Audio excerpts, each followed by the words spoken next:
শুভরাত্রি বন্ধুরা, তোমরা তো জানোই আমরা বেতুয়া ডাওরি ফরেস্টে গেছিলাম।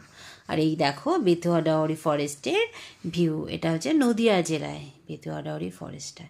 এখানে একদম শান্ত আর সবুজের মাঝে গিয়ে মনে হয় যেন কোথায় হারিয়ে গেছি, পুরো শহরের কোলাহল থেকে একদম শান্তশিষ্ট পরিবেশে। তো আমরা পুরো ফরেস্টটা মোটামুটি ঘুরে এসে এখানে কিছু পাখি আছে, পাখি বলতে আছে ময়ূর, টিয়া পাখি, কাকাতুয়া, সব পাখিগুলোই দেখতে এলাম। এদের একটা খাঁচার মধ্যে মাঝখানটা মানে খাঁচা দিয়ে চতুর্দিকে জাল দিয়ে উপরে নেট দিয়ে ঘিরে রেখেছে যাতে উড়ে না যায় বা কোনো বন্য জন্তু কিছু অ্যাটাক করতে না পারে, তার জন্য। এখানে বেশ অনেকগুলো ময়ূর দেখলাম, বেশ বড় বড় বেশ ময়ূরগুলো।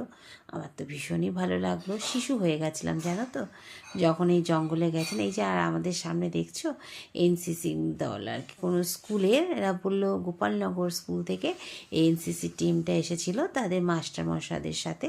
ওরাও ঘুরে আমাদের সাথেই ঘুরে দেখছিল বেতুয়া ডাওরি ফরেস্টটা।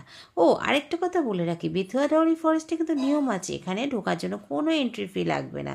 তবে এখানে নিয়ম হচ্ছে সকাল 10টা থেকে দুপুর 3টে পর্যন্ত খোলা থাকে, তবে 2টো পর্যন্ত তুমি ঢুকতে পারবে, 2টোর পরে গেলে আর ঢুকতে পারবে না। ওরা 10টা একটা দল নিয়ে ঢোকায়, 1 ঘন্টা ঘুরিয়ে 11টায় বার করে দেয়, 11টায় ঢুকিয়ে 12টায় বার করে, 12টা ঢুকিয়ে 1টায় বার করে, 1টায় বের করে ঢুকিয়ে 2টোয়, মানে 2টোর সময় মানে লাস্ট একটা দল ঢোকায়, 3টেই বার করে, মানে 3টেই ফরেস্ট বন্ধ। তারপরে কাকুতি মিনতি করলেও তোমরা সেখানে ঢুকতে পারবে না। আর এই দেখো এখানে কত পাখি রয়েছে, বেশ ভালোই লাগছিল। তো আমার তো ভালোই লাগছিলো, তোমাদের কেমন লাগছে কমেন্ট করে জানিও। কারা কারা বেতুয়া ডাওরি ফরেস্টে গেছো একটু কমেন্টে জানিও তো। আর এই দেখো ময়ূরটা, দেখো কি সুন্দর কি সুন্দর, সত্যিই খুব সুন্দর।